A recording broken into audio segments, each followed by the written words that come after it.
جب انسان اندر سے مر جاتا ہے تو وہ حد سے زیادہ خوش ہو جاتا ہے۔ جب تم کسی میں عیب دیکھو تو اسے اپنے اندر تلاش کرو، اگر وہ اپنے اندر پاؤ تو نکال دو، یہی حقیقی تبلیغ ہے۔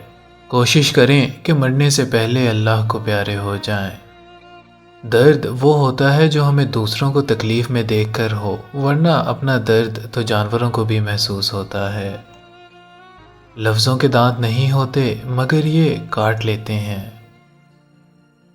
کاش انسان بھی نوٹ کی طرح ہوتے کہ بندہ روشنی میں کر کے دیکھ لیتا کہ اندر سے کیسا ہے۔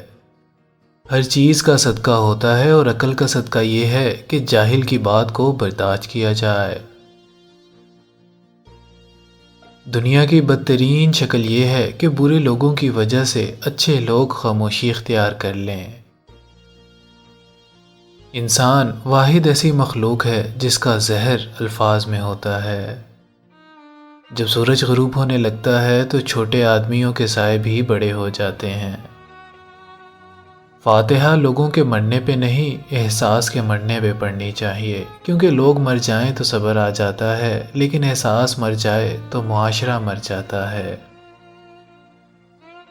اگر تم نیکی، پاکیزگی اور تقوی کے بغیر خدا کا نام لیتے ہو تو پھر خدا ایک نام ہی ہے اور اس کے علاوہ کچھ نہیں ہے۔ تنقید کے لیے علم کا ہونا ضروری ہے، جبکہ نکتہ چینی کے لیے جہالت ہی کافی ہوتی ہے۔